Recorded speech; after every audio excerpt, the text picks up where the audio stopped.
Welcome back everybody. This is episode number 6 and a very important episode for us indeed. How you guys doing?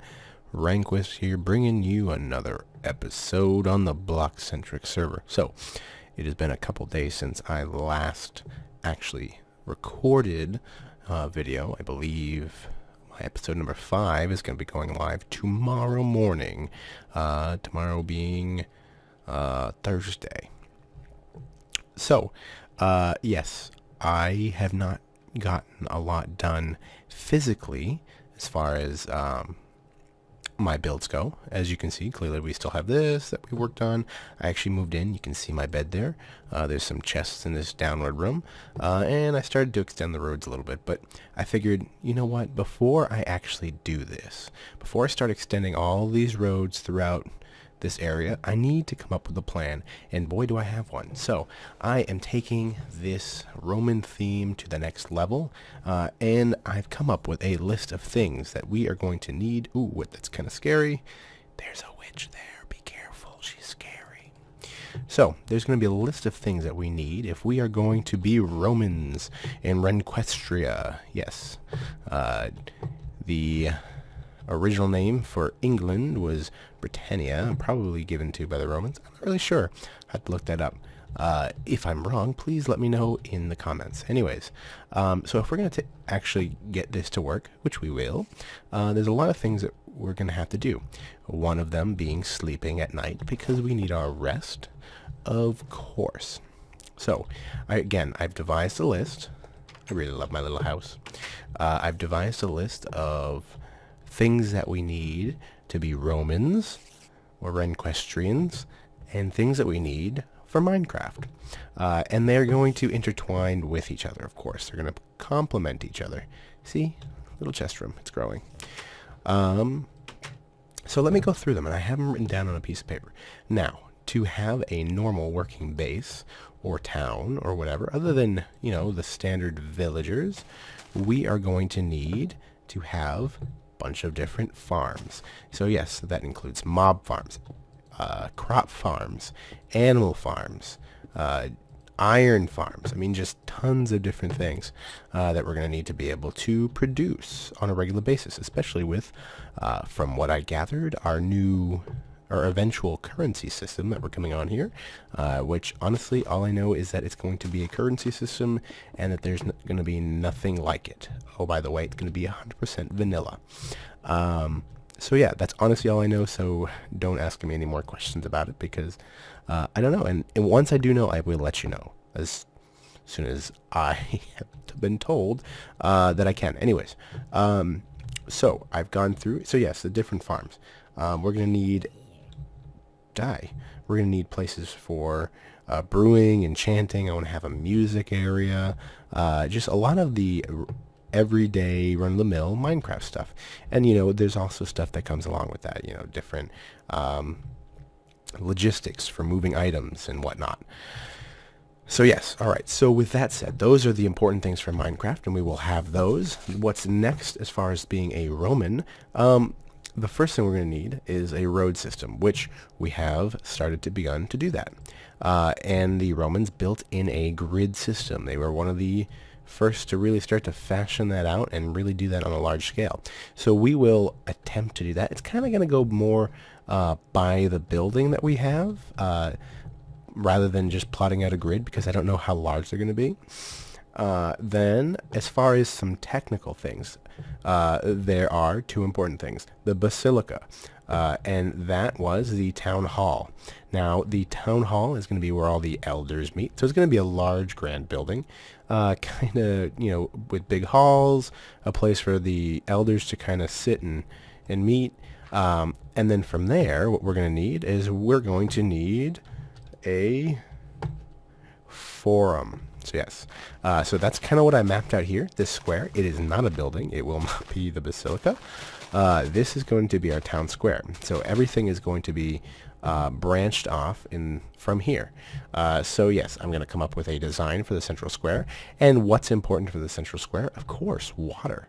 Everybody's going to be coming. So the aqueducts over there are going to stretch this way and then come down here and then possibly still go out that way if there's a need for water down there. So yes, we're going to need a forum, and attached to the forum there are different covered colonnades, or I think I'm pronouncing that right. In other words, just kind of covered, roof covered areas where you can have like little mini shops, and so we'll definitely do that.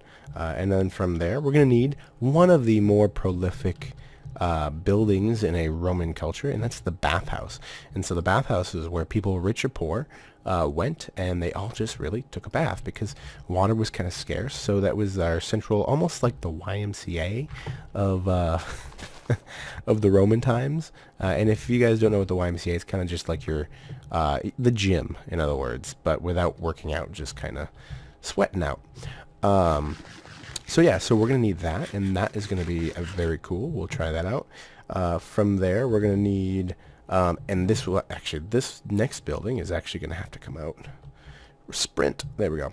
The Mancio is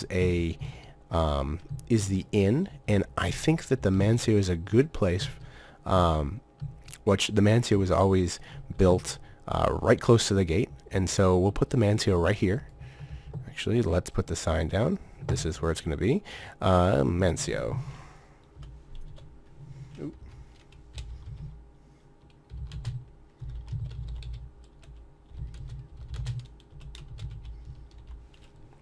So the Mancio is the inn. This is where everybody that was traveling, only there for a short amount of time, this is where they kind of stayed. And so anytime we have visitors from other Bloxcentric members, there will be beds, there will be chests in different sections. So if you'd like to stay and utilize some of my farms, or just visit, say hello to some family, friends, you can stay at the Mancio and feel like you're really a part of the place. Now, granted, you could also own property, but if you did not feel like having property in my Roman village, then that's the place to be.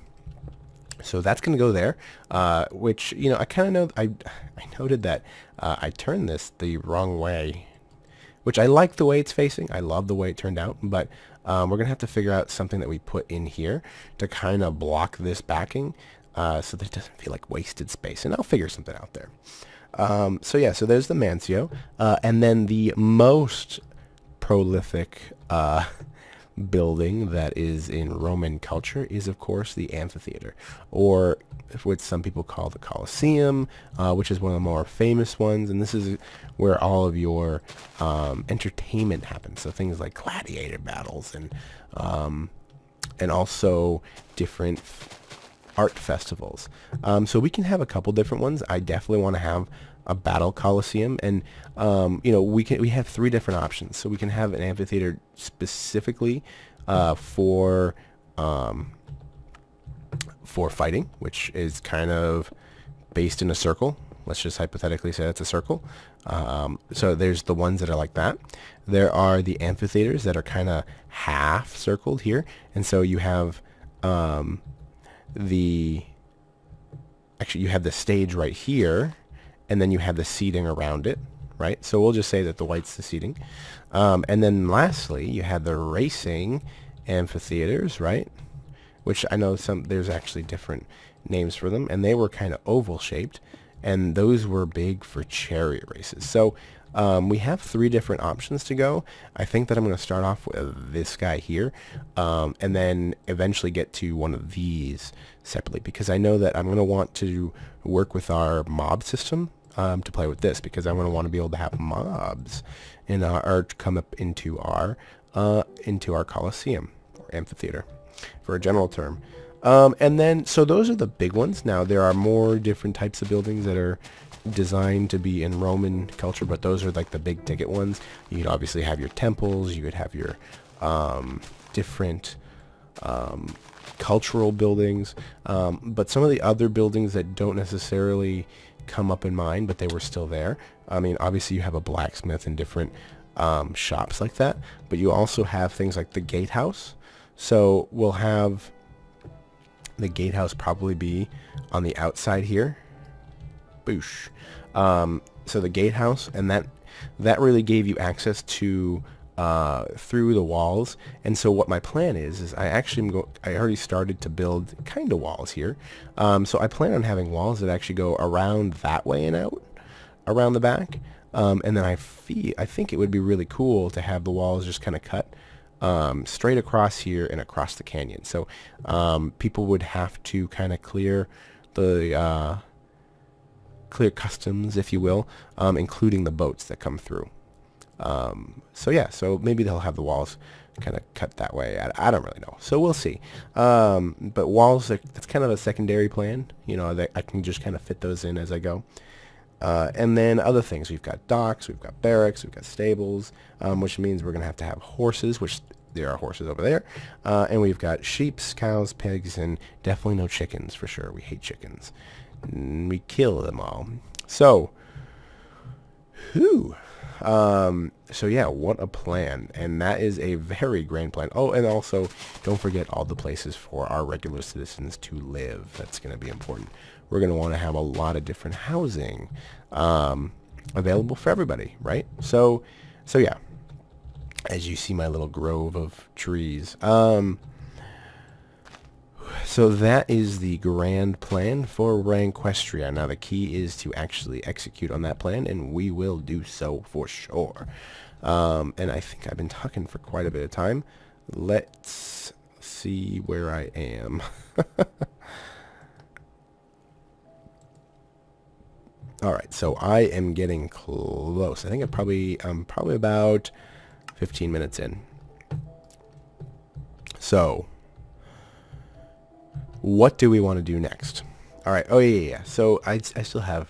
So now that I've gone over what kind of plans that I want to eventually have, let's go over some of the things that I want to be able to implement. So yes, what we're going to have, and I'm going to use this kind of as like a checklist. So as we get these things done, we'll be able to look back at this list and be like, hey, boom, our Roman town is one step closer to completion. And again, I'm doing this because, one, it's nice to know that there is a purpose for the city and not just roaming aimlessly. But two, it'll just keep me focused on everything that we need. So so with our different farms, especially the mob farms, it's going to be very redstone intensive. And considering what I'm planning on doing, it's almost certainly going to be down in the ground. Now we're going to want it to be as close to here as possible because we're going to want to we're going to want to be able to activate it at all times. And this is still scary. Let's light this up. Our forum, right? So yeah, we're going to want it as close to here as possible. But on top of that, we're also going to want it as close to our amphitheater, our coliseum as possible as well, because we're going to want to be able to get the mobs to travel if we flip a switch into our coliseum if we so see fit. And we're going to come back into our villa. I just love it. So yeah, so that is something to keep in mind. So wherever we place it, however we do it. Oh, that was weird. However we do it, we need to keep that in mind. So, so again, the districts are going to be important. Now, and so with that, we're going to have 3 different modes for our mob farm. We're going to have just item generation, which is pretty much going to lead all of our mobs into a hopper death chamber, which is pretty much the easiest way to do that. From there, we can have all of our items transported up to where we have storage of everything. We're also going to want to have an XP generator. So when we're all by ourselves like this, and I'm probably going to sneeze in about 10 seconds, then we can send it over so that they have a place to do that. And so what makes logical sense with that is to have some sort of crushing area. So bring them over to a certain position and then have a crusher to kind of bring them down to 1 experience, and that way we can kill them with a potion or with just our punch. And then the third would be transport mode, so that we can have tons of mobs and we can have some gladiator fights in our arena / coliseum amphitheater. Yes, gotta remember these terms. So yeah, so that is going to be that. And then also we're going to want to have a lot of just auto farms, right? So now what I'm thinking is that I want a lot of the automated farms that actually produce quantity to be underground. and that'll just kind of keep them out of the way because they won't necessarily fit with the theme, right? So what that's going to mean is we're going to want to have actual fields of crops that are more visual. So that and kind of like what we have out front, right? So so that'll be important for us to do. So we're going to have two different types of crops, the non-redstone-y ones and the redstone-y ones. Obviously, the redstone-y ones are going to be bigger and, and beautiful. And so, yeah, and so those ones, they don't necessarily need to be anywhere close to where we have, especially if they have their own auto storage and different locations, then, that'd be good. And I think with that, each farm having type of farm having its own type of storage will be very good. We don't need to have one centralized storage area because it just doesn't make sense. The farmer's stuff didn't mix with the guy who was making blacksmithing tools. We're going to need a tree farm, and that's another thing I didn't even mention. So yes, tree farm. We're going to need that because we're going to want to have lots of different wood, and we don't want to have to travel very far. And clearly that's effective, but we want it to be prettier. And that's another place that can honestly be as far away as possible, away from everything else, because that one's actually going to have to be done by hand. So yeah, and then from there we've got our brewing station, which we can make automated, especially, and then the brewing station is going to have to be close to the arena because we're going to want to have our potions to kind of smash things. And then from there we can have our enchanting table, which will probably be by our blacksmith, so we'll plan that out. And then the music room and all that stuff can really be close to the other amphitheater that we have, right? So our semicircle artsy one, the one that looks like this. Boom. So we can have a music shop with records and different things like that. So if we want to have some entertainment, we can do that very easily. So all this stuff is quite a bit of, information to take in. But I think that now with the plan, I'll really be able to focus on accomplishing a lot of these things. And, the closer we get to having some of these smaller pieces in, especially like the mob farm and whatnot, the easier we're going to be able to do to get our big, our large fun builds like the Colosseum and working on the bathhouse and all that stuff done. So, yes. And now what I'm going to do is I'm going to kind of make this like an RPG, right? So every single time I feel like I've gotten a significant accomplishment, I'm going to give myself a new house. And so that's how we're going to build up the housing in the area. So this is our first house because we picked such a wonderful location. We've got our entrance bridge and we've got this awesome start to an aqueduct. So this was my gift to myself. Bing. What's going to be next? I don't know. Maybe a little bit bigger a house, maybe a different style house. But when I gain one of these accomplishments, like fully finish one, I'll build myself a new one, a better one. So that is how we're going to be able to test our progress. And then another thing that this really does for us is it allows you users to have a place to live or claim as your own. So as I get through it, if I notice that I have some really cool interactions with some faithful viewers, then you guys can have the ability to have a place in my Roman village. Now that may be you may be the owner of the Colosseum or a section of the Colosseum. We'll name a row of seating after you. Or that also could mean you could own, a villa. You could be the owner of this villa after I leave. So that is something would be very cool. There's going to be plenty of different places for ownership. All the different, in the inn, each one of the rooms could be the so-and-so gamer X blah blah blah room, or or it could be empty. So we'll kind of play it by ear there. So yeah, I think that's going to do it for this episode. I've gone a lot of rambling, but now we have a master plan for our building. So what's next? I'm going to take this road hit the forum here, and then I'm going to build up the forum, and then from there we have to go down in the list of order of importance. So before I start building everything else, we need a town hall to be able to delegate all the tasks of where things go, because we, you know, of course, our people need leading. And then from there, I'll probably get into some of the technical stuff. Now, while I'm building this out here and building that the basilica, that'll give me time to really research some of the redstone, because I am a redstone noob, and I am okay to admit it because I do pretty things, right? So yeah, all right, and I'm rambling on again. So okay, if anybody has ideas about how to do some of the things I talked about, you know, feel free to shoot me a comment or anything like that. But that's going to do it for this episode. Thank you guys for watching. If you like the plans, if you are thinking that you have an idea, then please leave a like, subscribe, comment, and we will see you next time. Bye-bye, folks.